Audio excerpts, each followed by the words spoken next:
BA पाठ तृतीय के प्रिय विद्यार्थियों, बीए पाठ तृतीय वर्ष कला हिंदी साहित्य के आज इस व्याख्यान में हम द्वितीय प्रश्न पत्र, जिसके अंतर्गत आपके पाठ्यक्रम से संबंधित महत्वपूर्ण जो पाठ है काव्य शास्त्र, उस काव्य शास्त्र के अंतर्गत अलंकारों की परिभाषा, अलंकार की परिभाषा तथा महत्व और अलंकार संप्रदाय के प्रवर्तक आचार्य भामह और प्रतिष्ठा प्रदाता एवं पोषक आचार्य रुद्रट और जयदेव को माना गया है। काव्य में अलंकारों की प्रतिष्ठा एवं विवेचना का श्रेय कविराज विश्वनाथ और पंडित जगन्नाथ को है। इसके बाद भरत मुनि, आचार्य भामह, दंडी से पूर्व काव्य शास्त्र में सिद्धांतों के प्रतिपादन का सुव्यवस्थित उल्लेख नहीं मिलता। सबसे पहले हम ये जान लें अलंकार शब्द का अर्थ। अलंकार शब्द की व्युत्पत्ति दो प्रकार से की गई है। अलंक्रियते अनेन इति अलंकारम। अलंकार की प्रतिष्ठा एक उपादान है या कारण के रूप में सिद्ध होती है और यह काव्य के मूल से उसका पार्थक्य बताती है। अलंकारोति इतिम अलंकारम। अलंकार काव्य का वह तत्व है जो काव्य को सुंदर बनाता है। अलंकार काव्य का सौंदर्यवर्धक तत्व है। अलंकार काव्य की आत्मा है। अलंकार शब्द का वाचिक अर्थ है आभूषण। आभूषण का अर्थ है शोभा बढ़ाने वाला या जिन्हें धारण कर भूषित किया जाता है, या जिन्हें धारण कर भूषित किया जाता है। न कांतमपि निर्भूषम विभाति वनिता मुखम। वनिता का मतलब होता है स्त्री, और स्त्री के स्वाभाविक सौंदर्य का अलंकारों के बिना कोई मूल्य नहीं है। काव्य में अलंकार से काव्य की शोभा बढ़ती है। भामह के विचार, आचार्य भामह के अनुसार अलंकार काव्य का मूल तत्व है। यह कथन दो वर्गों में विभाजित होता है।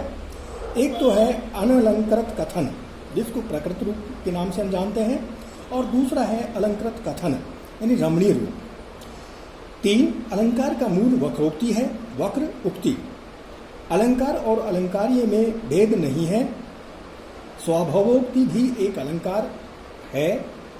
रसादि से भी अलंकार प्रतिपादित होते हैं, और इनके बाद आचार्य दंडी ने अलंकार की परिभाषा दी है। काव्य की शोभा करने वाले धर्मों तत्वों को अलंकार कहते हैं। इसके बाद हम चर्चा करेंगे आचार्य रुद्रट के बारे में कि उन्होंने इसकी क्या परिभाषा दी है। अभिव्यक्ति के विशिष्ट प्रकार ही अलंकार हैं।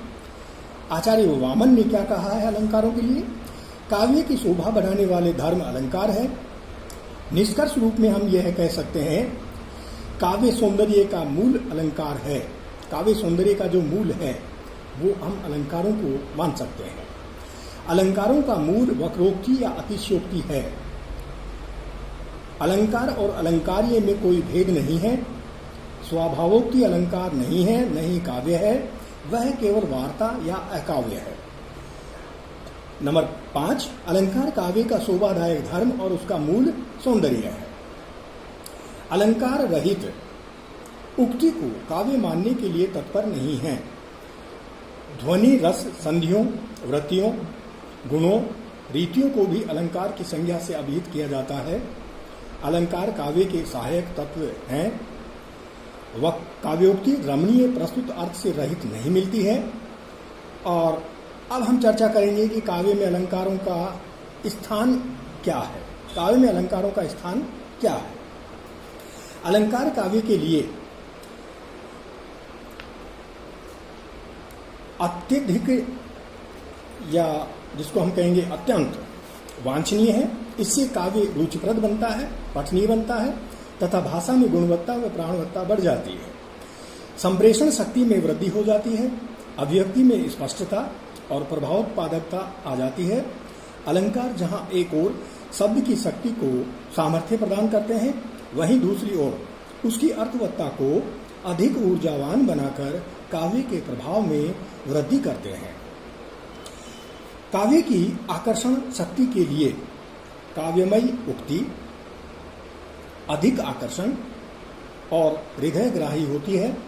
उसकी यह आकर्षण शक्ति अलंकार से ही प्राप्त होती है। जैसे श्री राम जैसे मर्यादावादी महापुरुष भी सीता जी की पायलों की ध्वनि को सुनकर कामातुर हो उठे थे। कंकन किंकनी नूपुर धुनि सुनी, कहत लखन मन राम हृदय गुनी, मनहु मदन दुंदु भी दीन्ही, मनसा विश्व विजय कह कीनी। इसके बाद कामायनी में श्रद्धा के सौंदर्य चित्रण में अप्रस्तुत विधान से सौंदर्य और भी आकर्षक बन गया है। नील परिधान बीच सुकुमार खुल रहा मृदुल अधखुला अंग, खिला हो जो बिजली का फूल, मेघ बन बीच गुलाबी रंग, बिखर रहे थे घुंघराले केश, अंश अवलंबित मुख के पास, शिशु घन सावक से सुकुमार, सुधा भरने विधु के पास। विधु होता है चंद्रमा, सुधा होता है अमृत। अब हम अलंकार के लिए, क्योंकि अलंकार काव्योक्ति को प्रभावक बनाते हैं, अलंकार भाव को स्पष्ट करने के लिए प्रयोग में लिए जाते हैं और अलंकार प्रयोग का विशेष एक लक्ष्य होता है। अलंकारों के प्रयोग से आंतरिक उत्साह की अभिव्यक्ति होती है, मानव की सौंदर्य प्रिय होने की भावना स्पष्ट होती है और अलंकारों की मूल प्रेरणा मन की चमत्कार सृष्टि से प्राप्त होती है। यही अलंकारों का महत्व भी माना जाता है। अब हम यहाँ अलंकारों के प्रकारों के बारे में चर्चा करेंगे कि अलंकार कितने प्रकार के होते हैं। प्रिय साथियों, अलंकारों को हम दो प्रकारों में विभक्त करके देख सकते हैं। उनमें सबसे पहला है शब्दालंकार और दूसरा है अर्थालंकार। कुछ शब्दालंकार भी आपके पाठ्यक्रम में सम्मिलित किए गए हैं। उनमें से प्रमुख है अनुप्रास, यमक, श्लेष, वक्रोक्ति, लाटानुप्रास, पुनरुक्ति प्रकाश और पुनरुक्ति वदाभास। ये अलंकार आपके पाठ्यक्रम में लिए गए हैं जो शब्दालंकारों के नाम से जाने जाते हैं। वहीं दूसरी ओर कुछ अर्थालंकार भी है जिनके अंतर्गत यहाँ उपमा को हम ले सकते हैं, रूपक को हम ले सकते हैं और उत्प्रेक्षा उसमें सम्मिलित किया जा सकता है। रूप का अतिशयोक्ति को हम उसमें सम्मिलित कर सकते हैं। प्रतीप अलंकार उसमें हम ले सकते हैं। भ्रांतिमान अलंकार को उसमें सम्मिलित किया जा सकता है। संदेह अलंकार उसमें सम्मिलित होता है। स्मरण अलंकार उसके अंतर्गत होता है। अपहुंति अलंकार उसके अंतर्गत सम्मिलित किया जाता है। व्यतिरेक अलंकार उसमें होता है। दृष्टांत अलंकार उसमें होता है। निदर्शना अलंकार होता है और समासोक्ति अलंकार होता है और अंतिम जो अलंकार होता है वो अन्योक्ति अलंकार होता है। इन सभी अलंकारों को हम अर्थालंकारों की श्रेणी में रखते हैं। प्रमुख अलंकारों में सर्वप्रथम आपके पाठ्यक्रम अनुसार अनुप्रास अलंकार आता है और अनुप्रास का शाब्दिक अर्थ हम यहाँ जान लें कि ये किन किन शब्दों के मेल से बना हुआ शब्द है अनुप्रास। हिंदी शब्दकोश में प्रिय विद्यार्थियों अनु का अलग अर्थ लिया गया है, प्रय का अलग अर्थ लिया गया है और आस, अनु प्रय आस यानी अनुप्रास। ये इसका अगर हम एक विस्तृत अर्थ जानने का प्रयास करें तो अनु का अर्थ है वर्णनीय रस के अनुकूल। वर्णनीय रस के अनुकूल, अनु का मतलब होता है वर्णनीय रस के अनुकूल। प्रय, प्रय का तात्पर्य यहाँ लिया गया है प्रकर्ष या निकटता और आस, अंतिम शब्द है आस यानी बार बार रखा जाना, बार बार उसको पास में रखा जाना। अर्थात वर्णनीय रस की अनुकूलता के अनुसार वर्णों का बार बार और पास पास प्रयोग होना अनुप्रास अलंकार कहलाता है। जहां एक ही वर्ण का एक से अधिक बार कई बार प्रयोग होता है वहां अनुप्रास अलंकार माना जाता है।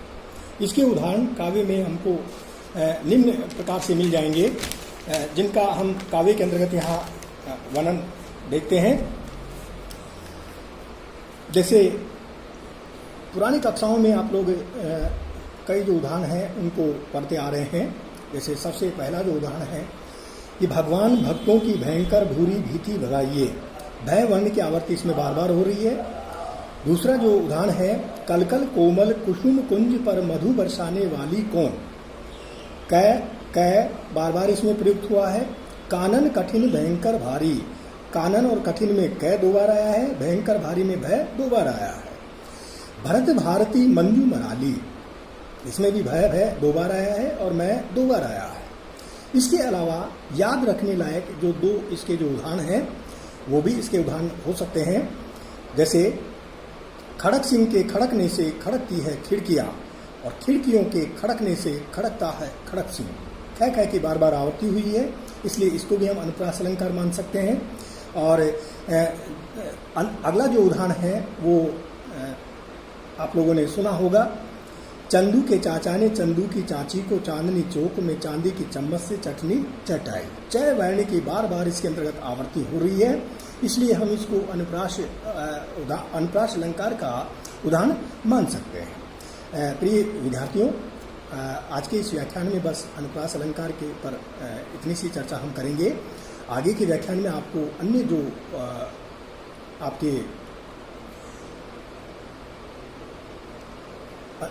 जो आपके और जो पाठ्यक्रम के अंतर्गत जो लिए गए हैं अलंकार, उनके बारे में हम आपको विस्तार से वर्णन करेंगे।